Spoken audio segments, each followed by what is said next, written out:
evening, depending on wherever you are joining us from across the nations of the earth. If you can hear me loud and clear, I'd like you to indicate in the comment box that you can hear me. All right.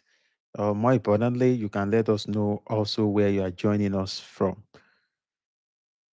Okay. Whoa. The name I'm saying now, I'm not sure I know how to pronounce this name. Leja RR. Thank you for joining. Donovan Smart. All right. You are welcome. You are welcome. Okay. Donovan Smart from South Africa. Interesting. Okay.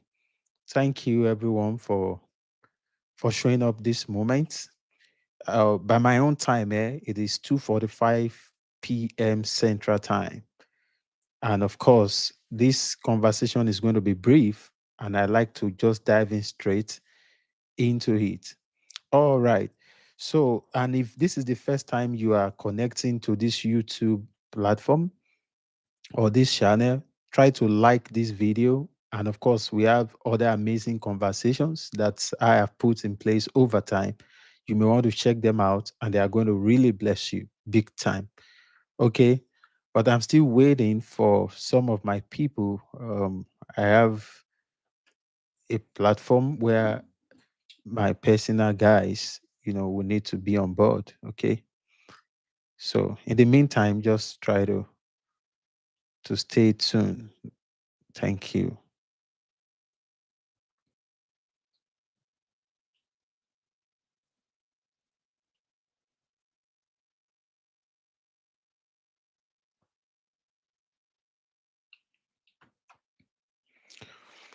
All right.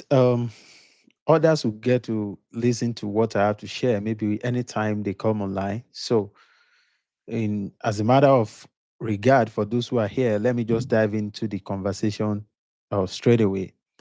So this evening or this afternoon or at any time you'll be seeing this broadcast, um, I want to speak to you by posing a question to you directly. And apparently, you must have seen that I ask that are you truly enough? Are you truly enough? So I'll be speaking to bring you to clarity as to how to answer this question. I know that human beings, we love to be validated. We love to be affirmed, such that if we don't have people do that for us freely, we begin to do it for ourselves. So we love to share quotes like, God has made you perfectly. You are enough for everything you need to be in life. Some of us, we even wake up, right? And you are beating your chest and saying, oh, I am enough. I'm enough. I'm enough. And I want to ask you this moment that thing you are saying, is it really true? That which you are really confessing or professing, as the case may be, is it really genuine? Are you truly enough? Maybe to start, let's say what it means for something to be enough. At least, a lot of times where we make mistake is in our definition of terms, such that we say things we don't know what they truly mean. We engage in generics because we hear people say something and it sounds so good to us. Then we begin to say the same thing. We repeat after them to a point that we start believing what we really don't know. Except that when they ask you closely that this thing you are saying, what does it really mean? Then you realize that I've never taken time to check what I've been saying. So when you say something is enough, I'm not talking about a person yet. When you say something is enough, the concept of being enough means that there is a specific requirement. There is what? A specific requirement. This is like when you want to graduate from, let's say, university, before they award a bachelor's degree to you, you must have done enough coursework. That's why they write it clearly in most of the certifications or the certificates that having certified the requirement. So you realize that certain courses, they are described as compulsory courses. Certain courses, they are described as elective courses, that is, they are optional. Certain courses, they are described as credit hour courses, honor courses that you just need to pass through. You may not necessarily sit for the exam. But there is nobody, it doesn't matter whose son or daughter that you are. If your father is the president of the country, if you don't sit for certain exams, you won't be able to finish from those schools. Now, I'm not ignorant of the fact that in certain part of the world, they can manipulate your results, okay, for you to have grades that you really did not merit. But that's not what I'm talking about. Even if they are going to manipulate it behind, they have to do the manipulation. They can't just award that to you without doing anything. So the concept of being enough is that everything required, okay, to satisfy certain demand. If those things are available, then you say we have what is enough. So enough means to be sufficient. That is to have adequate measure of what it takes to achieve certain thing. I think that is clear enough. Ọlọ́run Fẹ́mi Jesse Moses, good to have you this moment online. Esther Boluwaji, and every other person, I welcome you all. Okay. And let me just know every time that you can still hear me. If at any point you can't get the audio clearly, just indicate in the comment box so that I can quickly fix it. Hopefully, we don't have that kind of challenge at any point.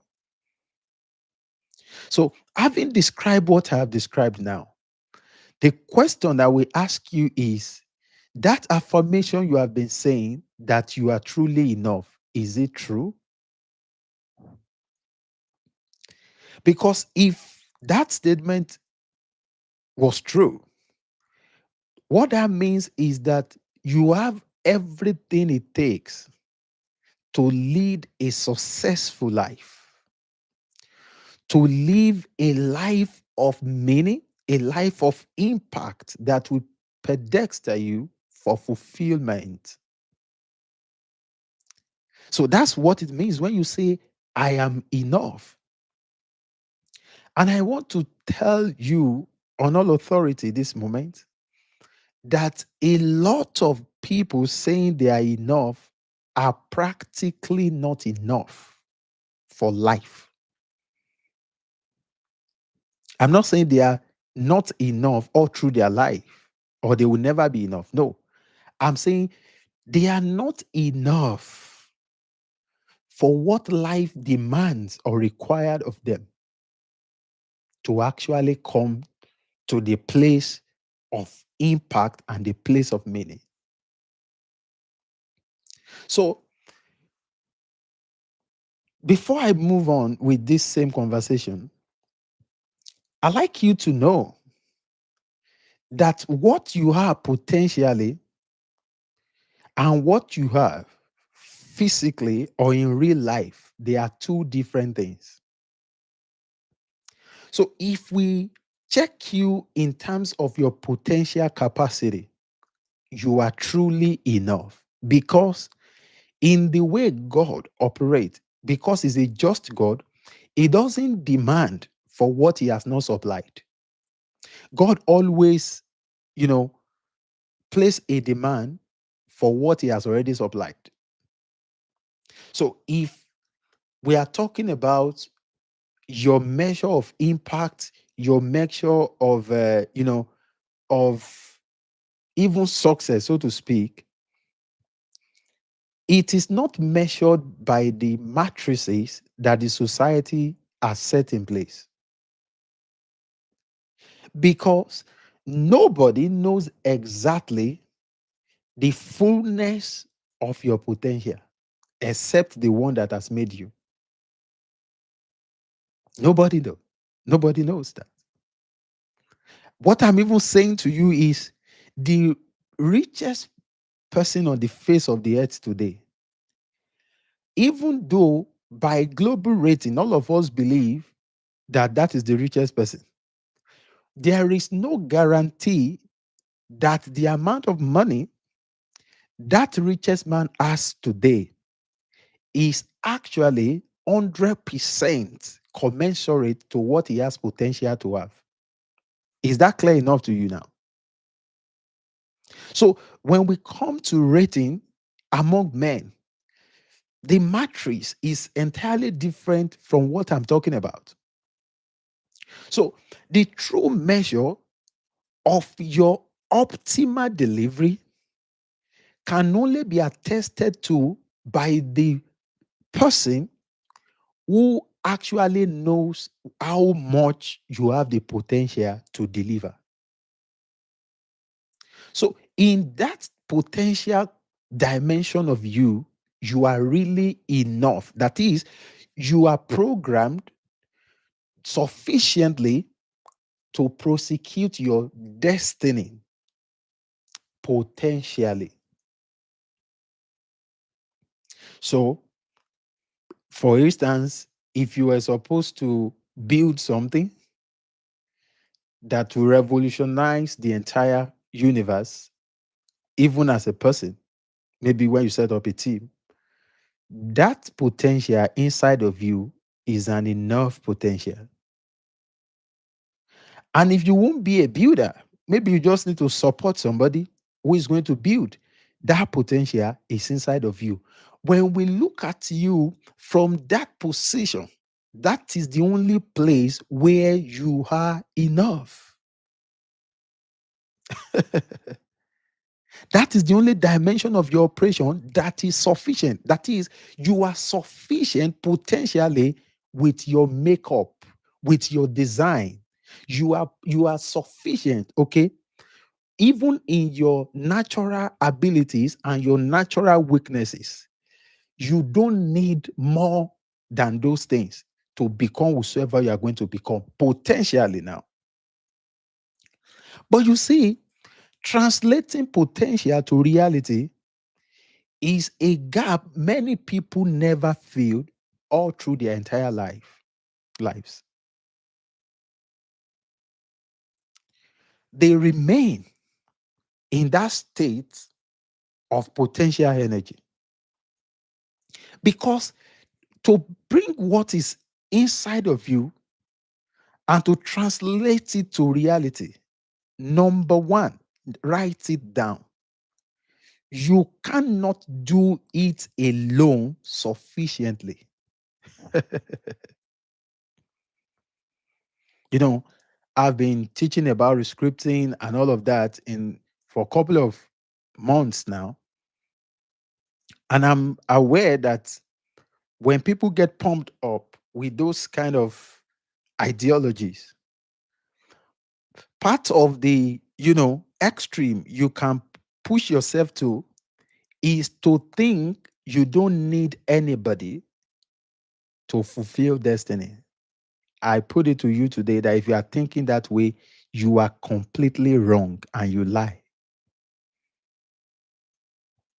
Is somebody getting what I'm talking about? So you can't, because now you are back to real life. When you were made, you were designed as an individual. That is the only place where your wholeness is enough. But in the world where we live in, you are operating in the world of man.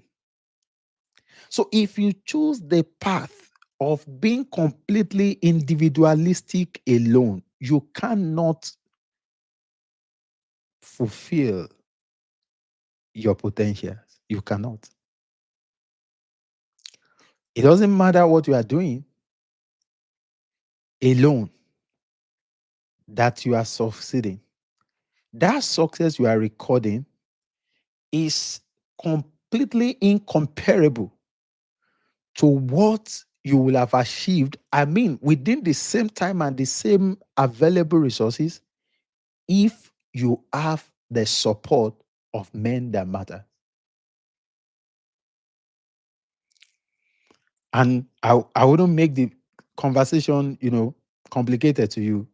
The point I'm making is never get to think you don't need people. You really need them. You will never do well without people. You will never.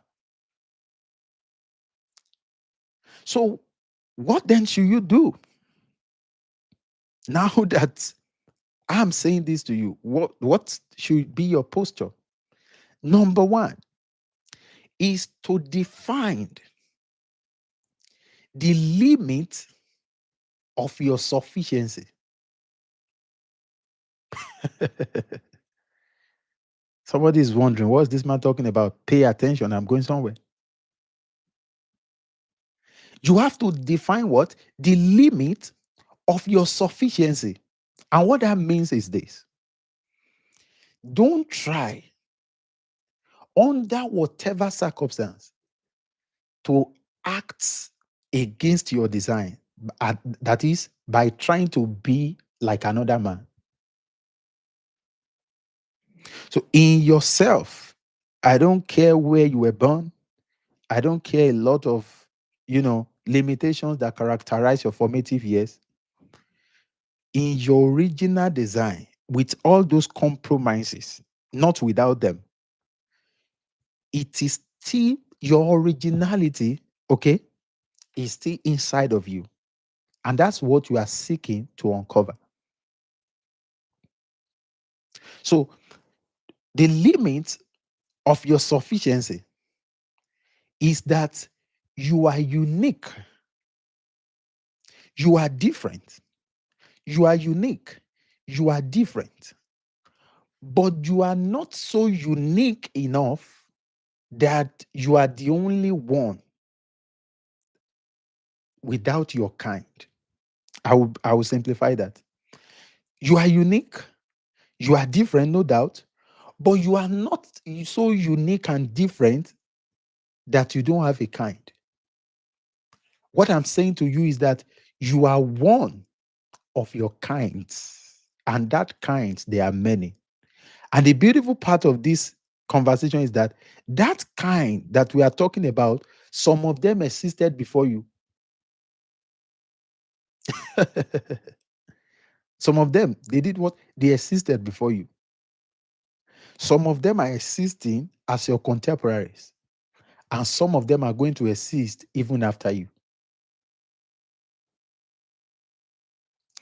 So, as you are defining the limit of your sufficiency, part of the things you have to, either through prayer, through providence, through learning, you need to figure out is to know how people that are your kind ended when they made certain choices. Now, this conversation now is getting so bigger that it matters the level of your operation to even be able to assimilate what I'm saying.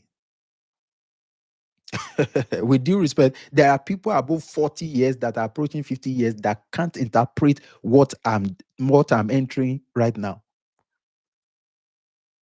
depending on how they have lived their lives. Okay? So I said you are unique, you are different, and you are unique enough. You are different enough. But you are not different and unique enough that you don't have your kinds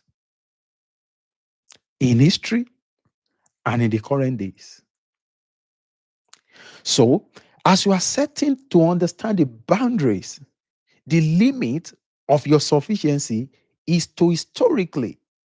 You may not get to see that through books. You may not get to see that through sermons. You may not even see it in the scriptures. It may come to you maybe as an epiphany, as a visitation, as a revelation, whatever means. But to know that you will ever get to where you are going is that God gives you perspective, okay, to know the kind of thing that befall your kind.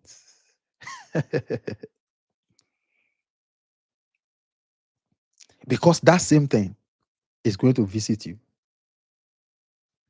If that your kind existed in 18th century,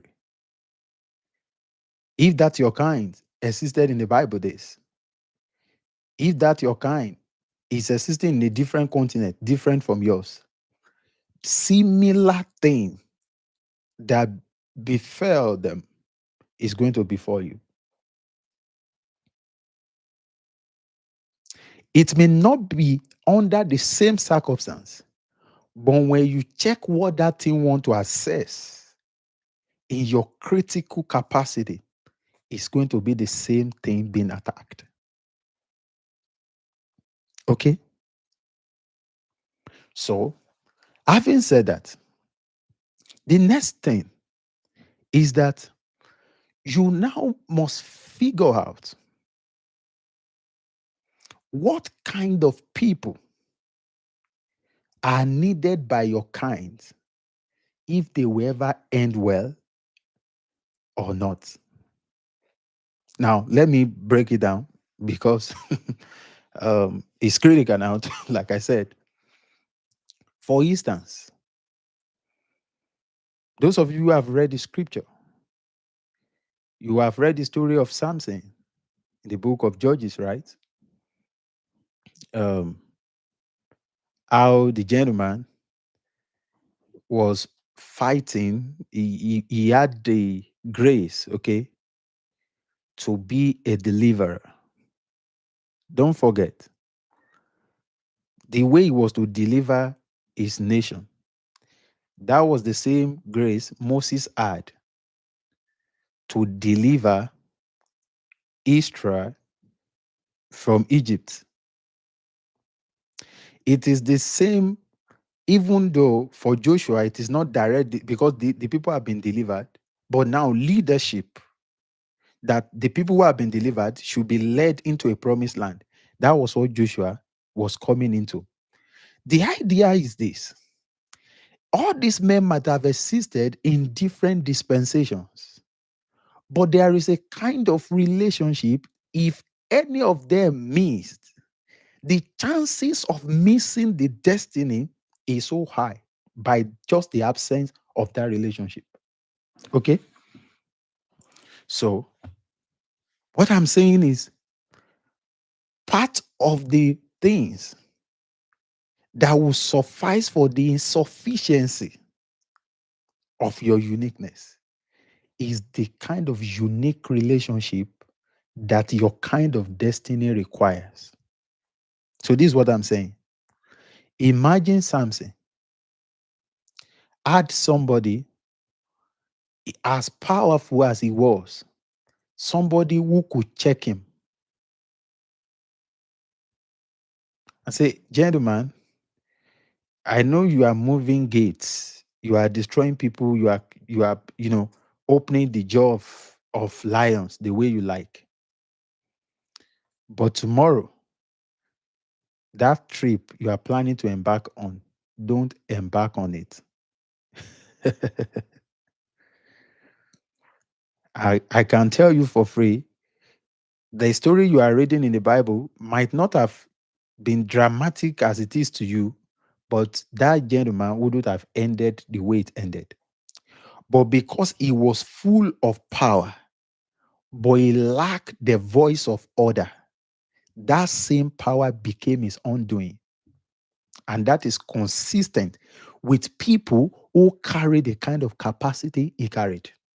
So just lacking the voice of order alone is already too much a lack for their destiny.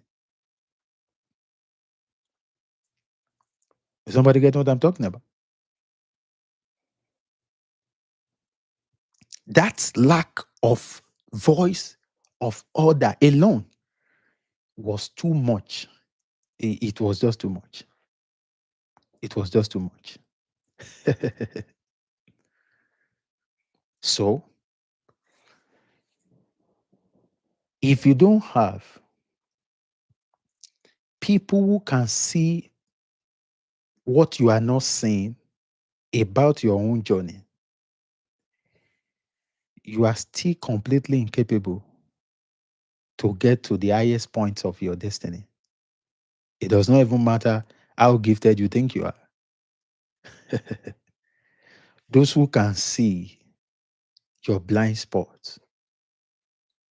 In Ecclesiastes chapter 4, if you read from verse 9 downward, maybe 9, 10, 11, 12, all of that, the Bible says, woe unto him that is alone. And a lot of times, even though that is not the ultimate intention of that word of affirmation, I'm enough, I'm enough.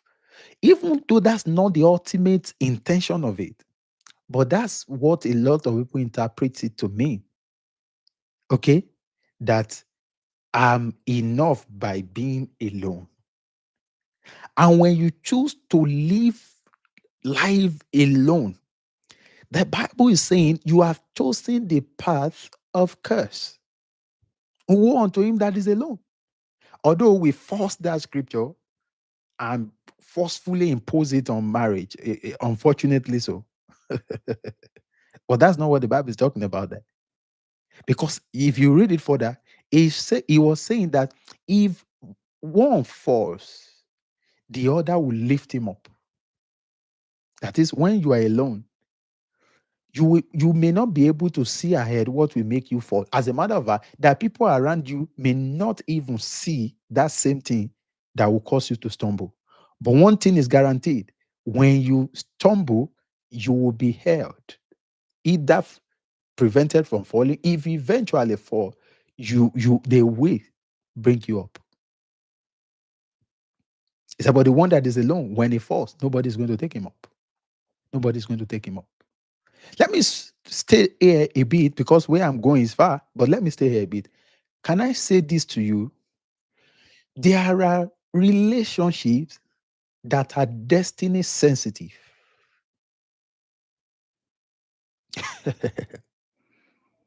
Not all relationships are just as simple as they appear,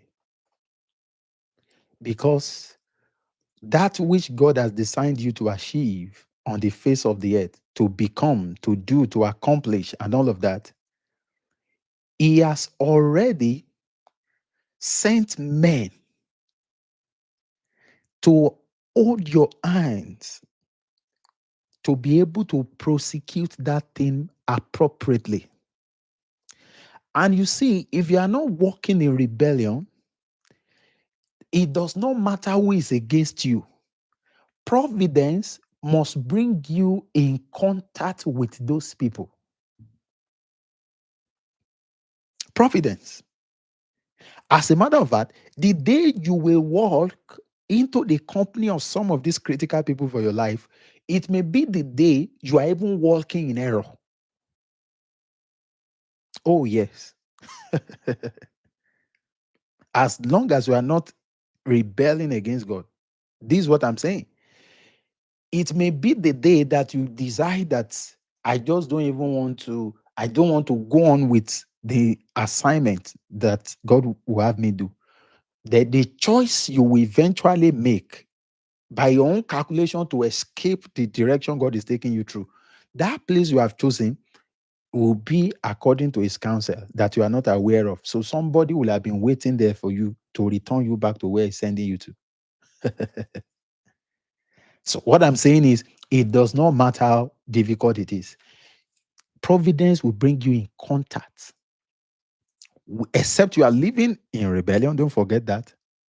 Or you are living a careless life such that you don't pay attention to divine leading.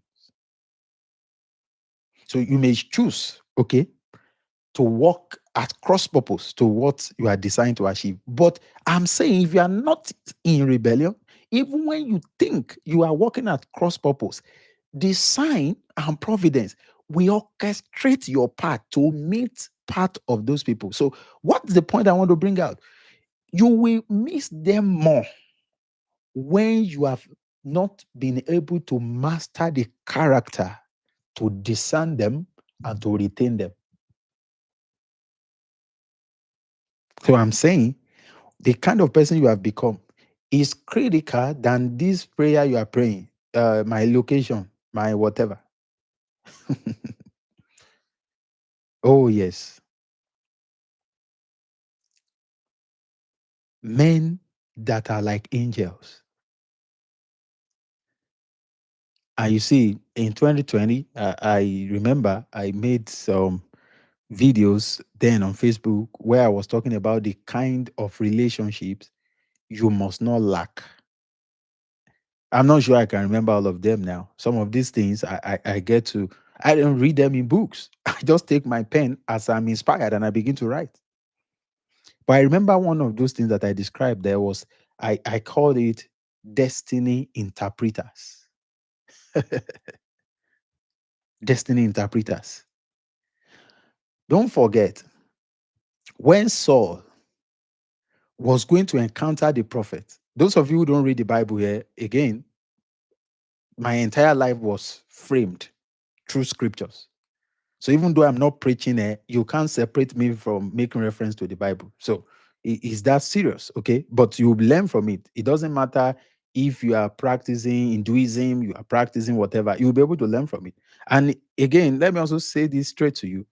If you don't know Jesus, you can be successful on the face of the earth. You can become a billionaire. You can become anything. You can be the best academician. You can top anything on the face of the earth.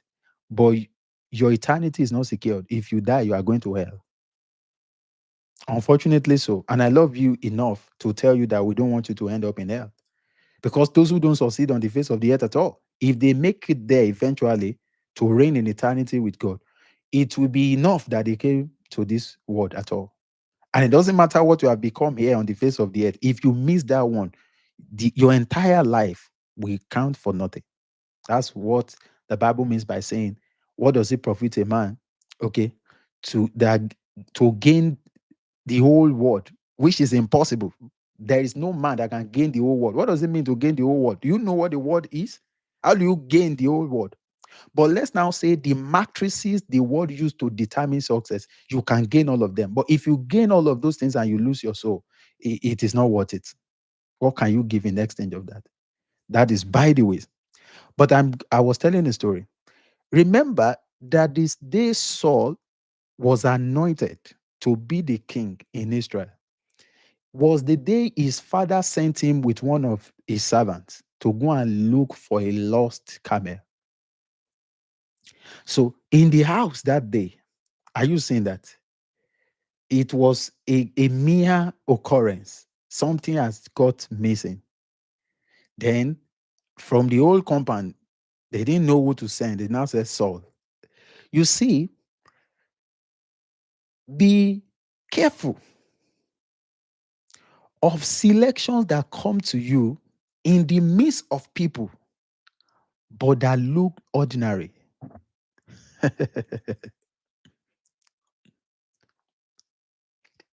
Is somebody get what I'm saying? Be careful of selections that look so random, but yet in the midst of other people, it's landing on your head. So in the whole of the compound, that day now said, Saul, stand up.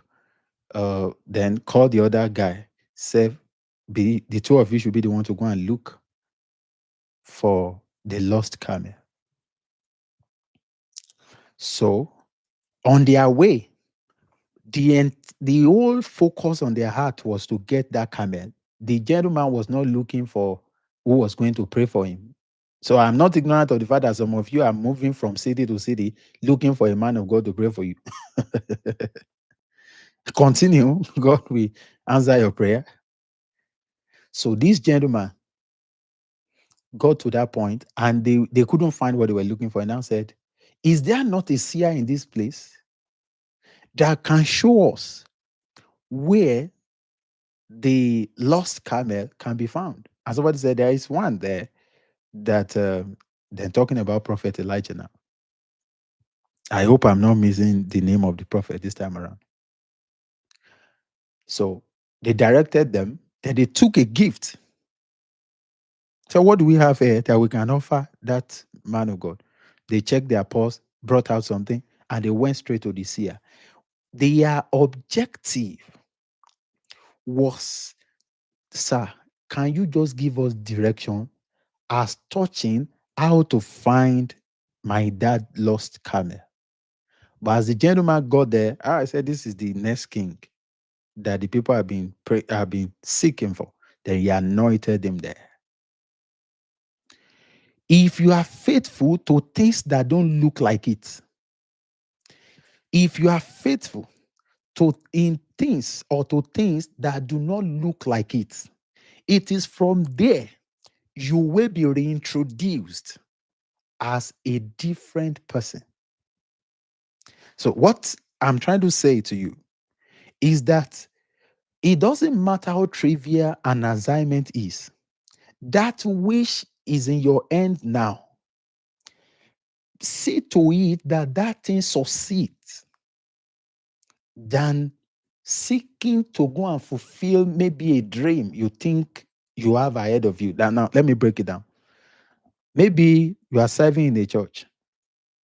I'm aware some of you are church people here, and you know how to preach very well. Maybe you have preached in places before.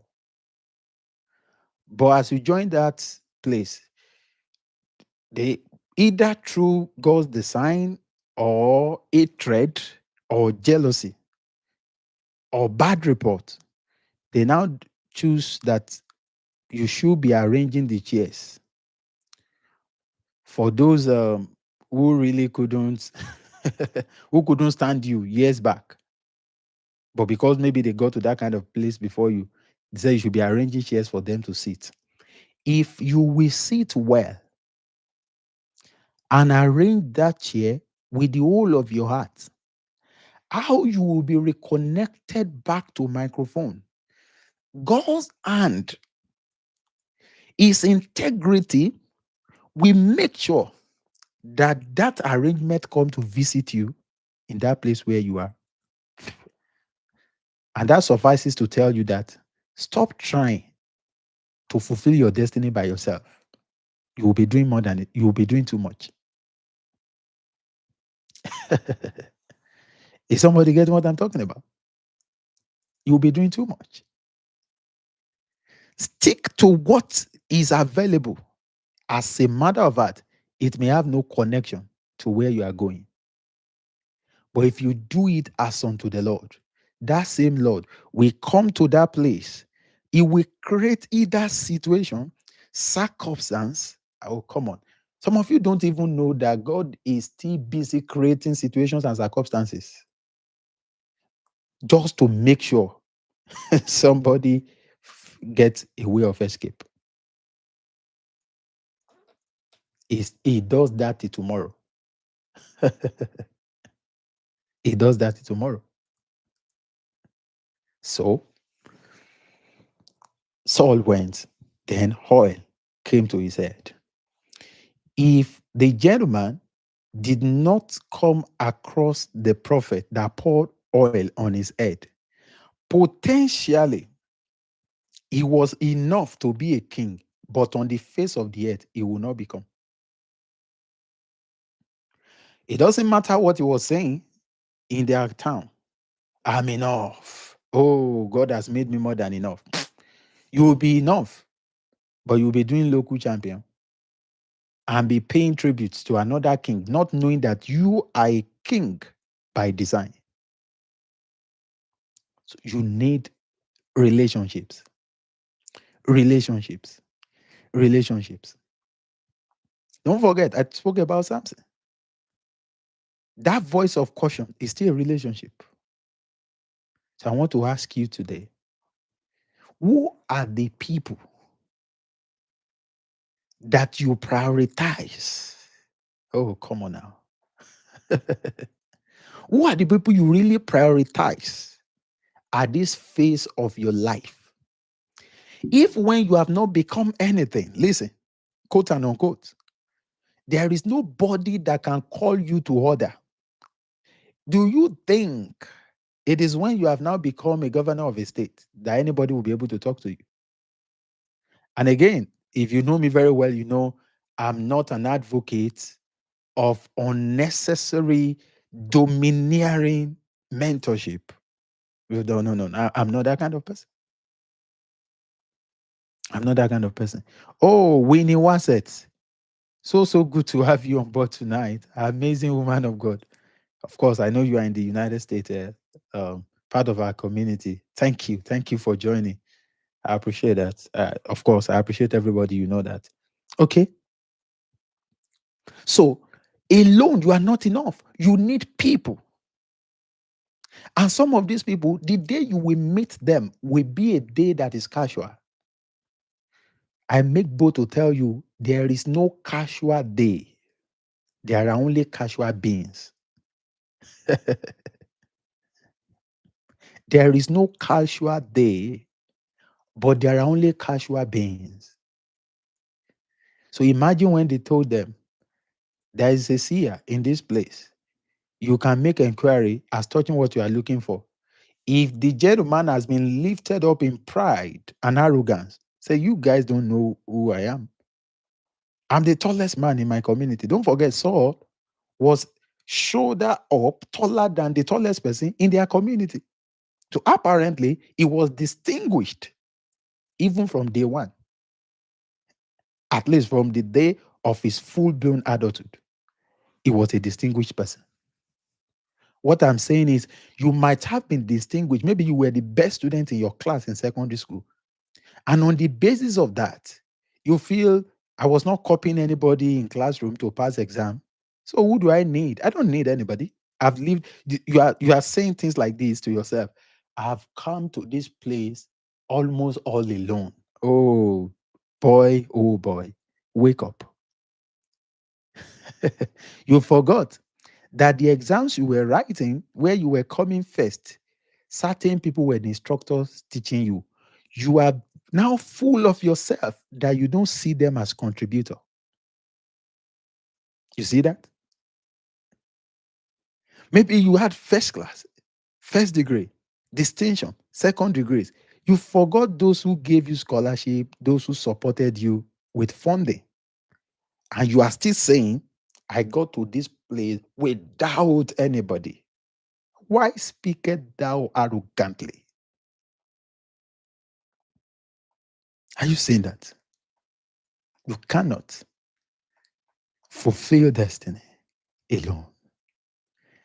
I have spent time tonight speaking about that you need people. You need people. Voice of caution. You need people who are destiny interpreters, who you will meet, and your life trajectory will change positively forever. Those that can believe in you more than you and take you to rooms that your entire lineage, the doors they wouldn't have been able to open to you. I listened to a man I respect in Nigeria. He's a young man, and he was sharing the story of how he crossed to international public speaking. He is a popular man in Nigeria. Okay, to be precise, his name is John Obidi. He shared this publicly, and I saw the video. And he was saying that he, at the point that he was popular in Nigeria, doing stuff, building, helping leaders, organizations to scale and all of those digital space and everything, you know, he said, but beyond Nigeria and maybe Africa, a lot of people didn't know what he was doing. He said until he met a man, to be precise, Kunle Shorian, the man people call PK, a futurist, iconoclast. That's the way they describe him. And that the man called him. Now, this is a public story. That's why I'm sharing it. Is that the man called him privately with all that John Obidi knows. John Obidi has been rated more than once as, among the first 100 most influential African youths. So you can check him out. But with all of those things intact, he said what this man told him behind the closed door in 3 hours, He had never read it in all the books he had studied, and that guy studies a lot. Okay. Okay. I'm seeing your question, Winnie. I'm going to come to it. And that the man showed him certain secrets. Not only that, that changed his life and turned him to somebody who is now operating locally alone. He said the same man, having exposed him to things he never knew, took him to certain rooms. And the rest, as they say, is history. I will not fail to tell you also why the man invested that much in him. The man didn't just meet him as a zero person. He had built capacity enough that by the time he met the man, he had something to offer PK that could cause what PK was doing to be expanded by the virtue of his own skill. And PK look at him that this gentleman has built a lot for himself, but let's show him something deeper than this thing.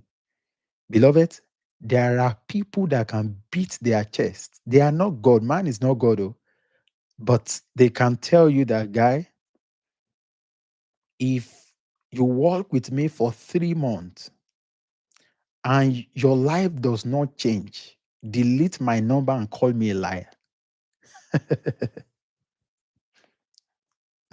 There are people like that. And I'm going to become that kind of person.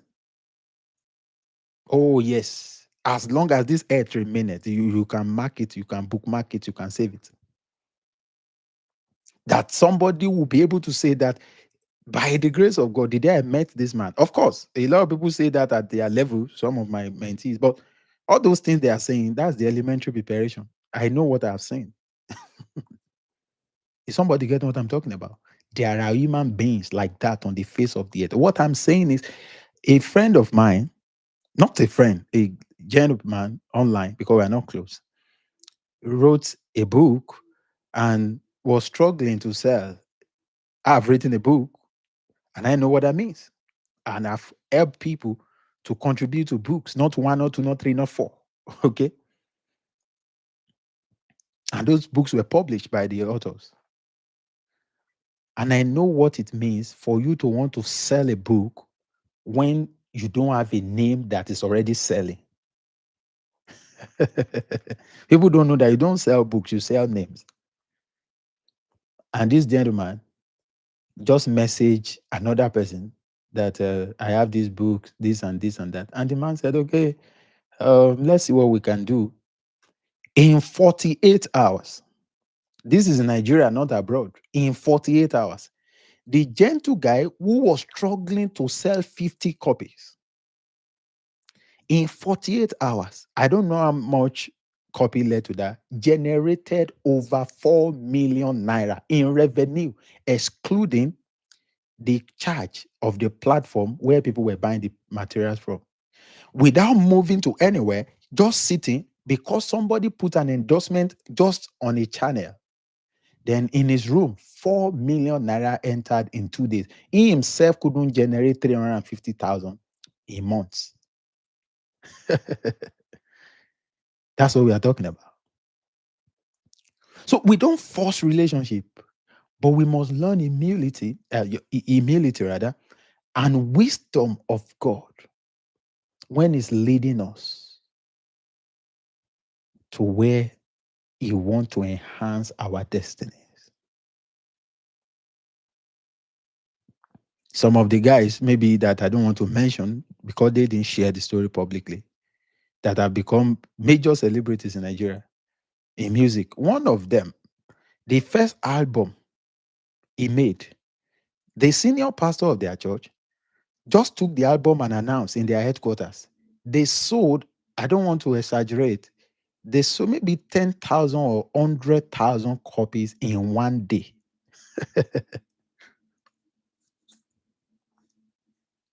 Yeah, precious. I like what you are saying. Yeah, it's a free word, and as you are saying that's how it's going to be for you.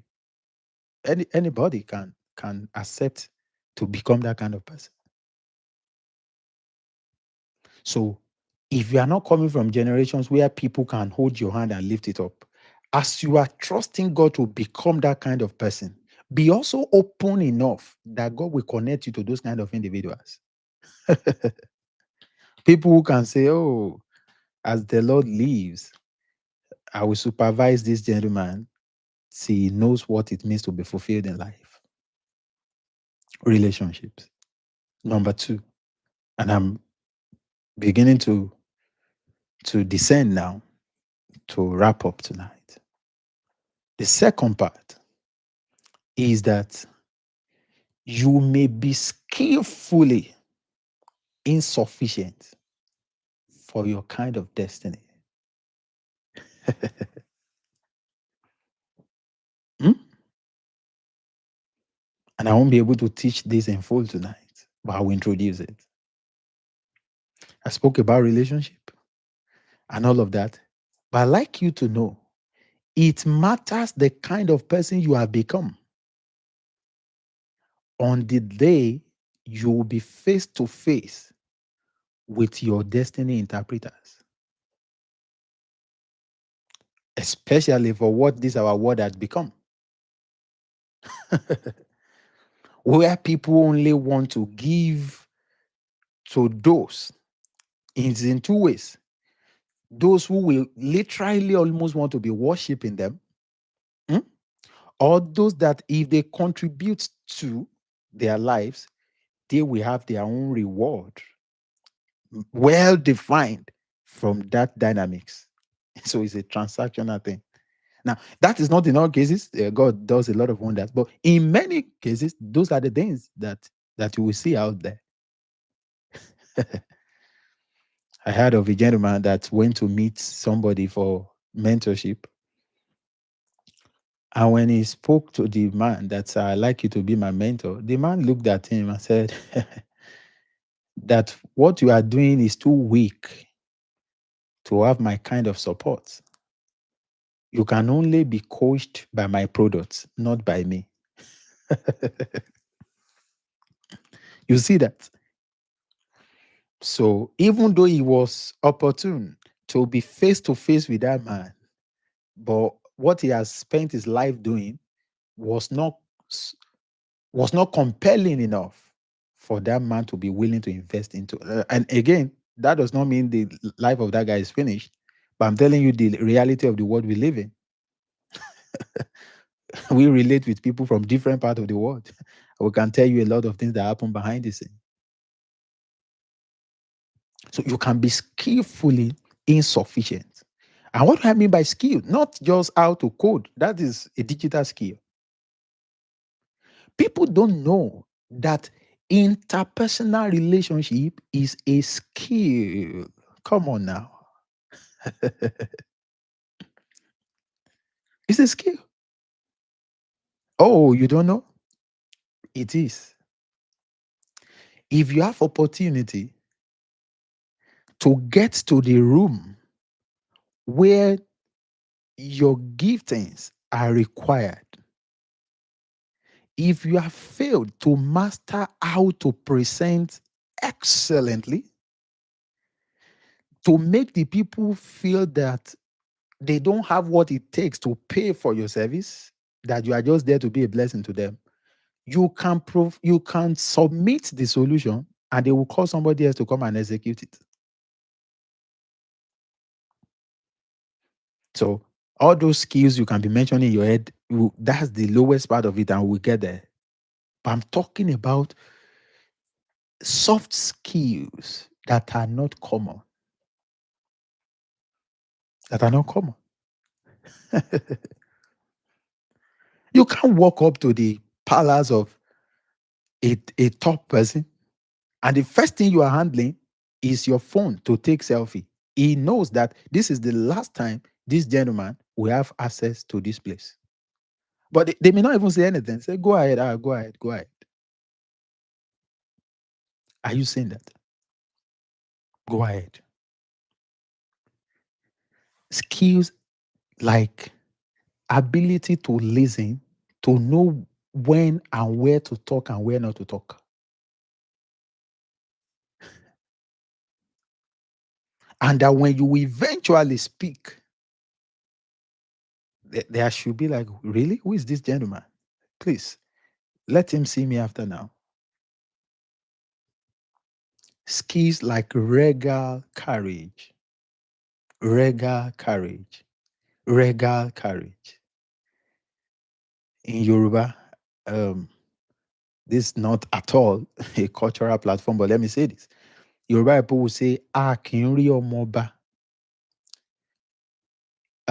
ká má rí ẹwà ọba lára ẹ̀." Another one, they will say that, I will interpret, "Kì í tán lára ọmọ ọba, kó má kú dánsákì." You know what that means? You cannot see a prince and not see majestic courage, regal courage around him, even though he's not yet crowned over any territory. Is a construct, is an awareness, consciousness. Consciousness. And if you combine this with all I've been teaching about rescripting, if you don't go back to start straightening out your life under God, beloved, you will live your life, carry yourself in a way that consistently will deny you access to the rooms required for your optimality. It's that simple. It is that simple. So, as you are praying, be learning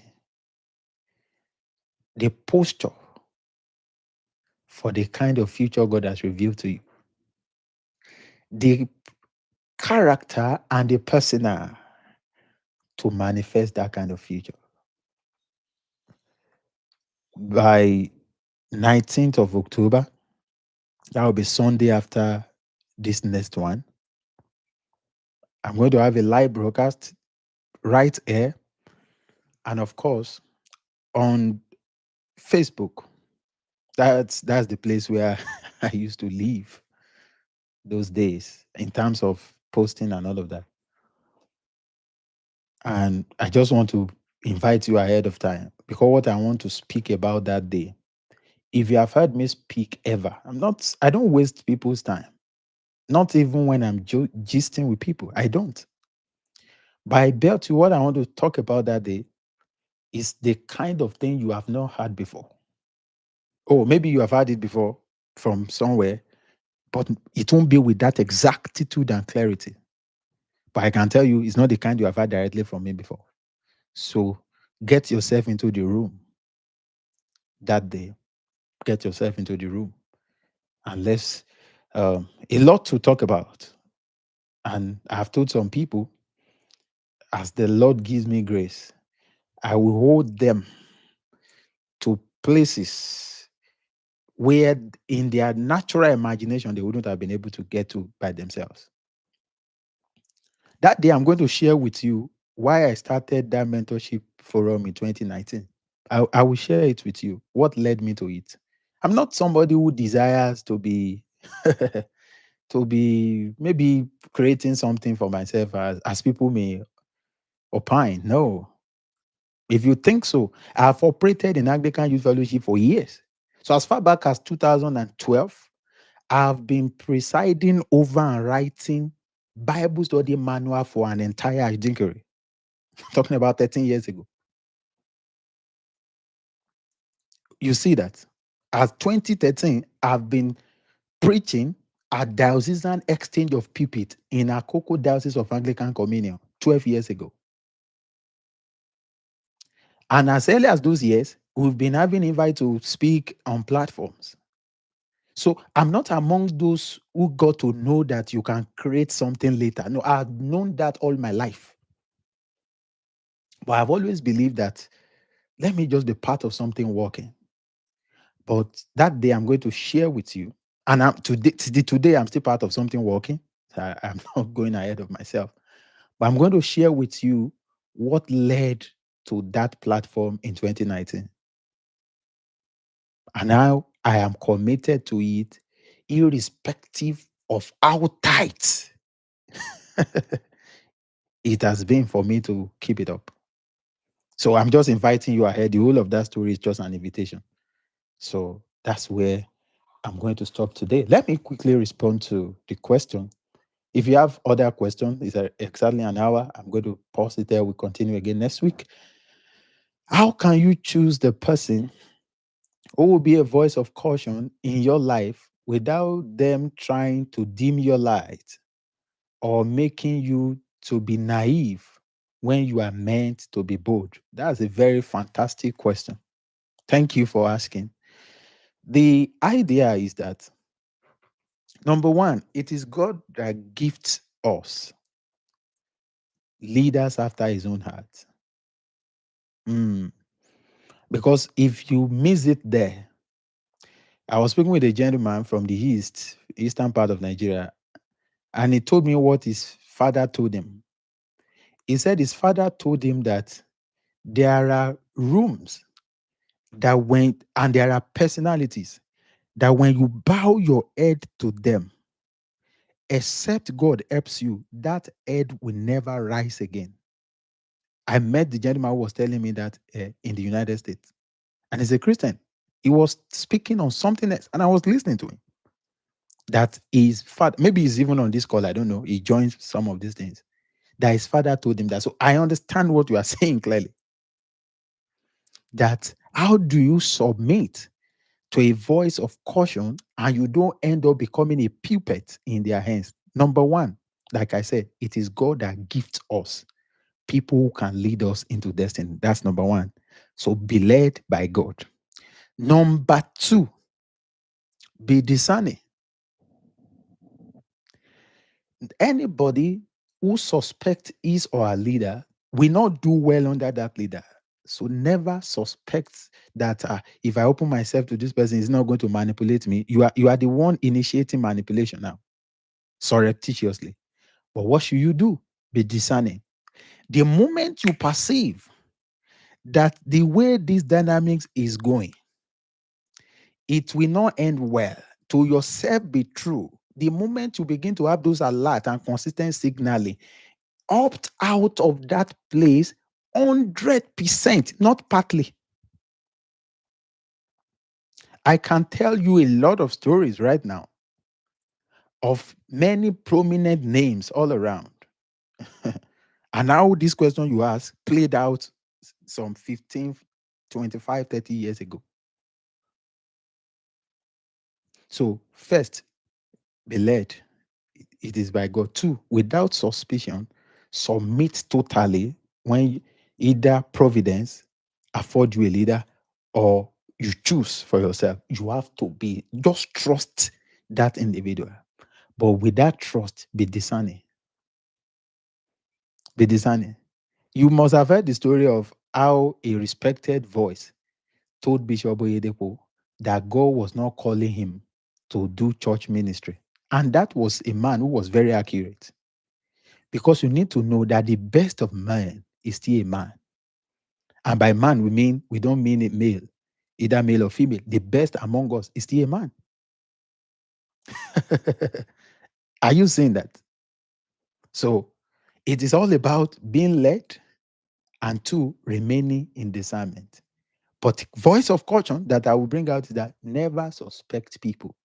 Because the moment you start suspecting people, a lot of things they will say because of where they stand will be deeper than what you can interpret from where you are. You can interpret it, for instance, a gentleman was going to preach, he had an invite, real life story, to come and preach for some people.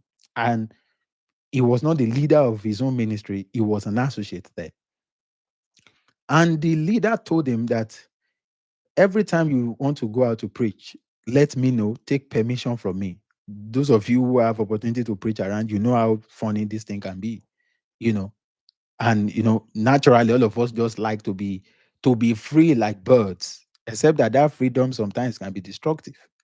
So the gentleman decided to go for this ministration without telling the the senior pastor or a spiritual father, as you may call it. Now, apparently, why he did not tell the man was because at some point the man had stopped him from honoring certain invitation, and in fact, this man is was using him. True life story in Nigeria. Then he went without telling this man for this ministration. On his way back from the ministration, he entered into the hands of armed robbers. By the grace of God, he was not harmed, he was not killed, he lost properties and all of that. It was mercy. Imagine if he had died, all in the name of zeal to do the will of God. I don't want anybody to kill my shine. I don't want anybody to prevent me from fulfilling my ministry. He wouldn't have even entered into that ministry, but he will have gone too soon. Somebody get what I'm talking about? So we shouldn't suspect people. In prayers, let us pray that God should reveal to us those we are submitted to, so that you will be able to, at least from where God stands, He knows all men. Then you can be able to rest. Say, I trust what God is doing with me through this person. If we take those two things out of the situation, oh yes, men mislead men, sometimes intentionally. That last statement I made, it is bigger than the way it sounds, but let me leave it there. Men mislead men a lot of times intentionally. Sometimes innocently, people can mislead you, not knowing that's the way it's going to turn out. But a lot of time, people mislead you to make sure you fail for whatever reason. In fact, some people glory in your failure because they are bragged behind that you see this gentleman is not going to become anything. They will do everything to make sure their words come to pass. Are you saying that? So anybody, therefore, who is not under the searchlight of God to see dark places of the earth will be a victim, even with best intention. Thank you. Elaborate on the intentionality. Intentionality in what sense? Um, I'm trying to get it. Intentionality. Can you just try to again? No, I say a lot of stuff. Let me know. Okay, the message is retracted. Of course, you have my number. We can also have some of these conversations privately. Once again, if you are joining us for the very first time, thank you for showing up.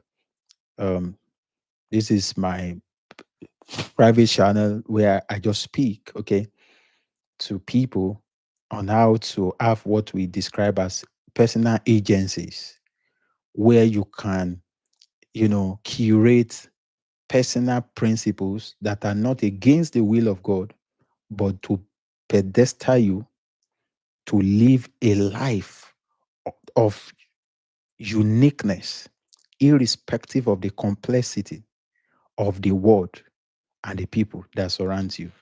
So that's one. Then two, where your potentials can be uncovered and your abilities can be maximized.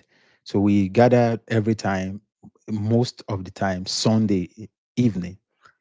Then we just feast like this, okay? And a lot of times people come here, receive insight, they go into the week pumped up with clarity. You see what I'm saying? So that's just what we have here. And of course, sometimes you get to see me maybe drop pure sermon videos. I've not been doing that a lot, but if you see that, that by the grace of God, I'm called of the Lord and ordained into ministry under my spiritual father. Okay, so but when you see me speaking on an evening like this, I come to speak. I'm functioning fully in the office of a public speaker. But even at that, you know the stuff flowing out of me. So try to like this video, share it to people you believe you can benefit. Until I come your way again, remain blessed and have a great week ahead. Thank you, everyone.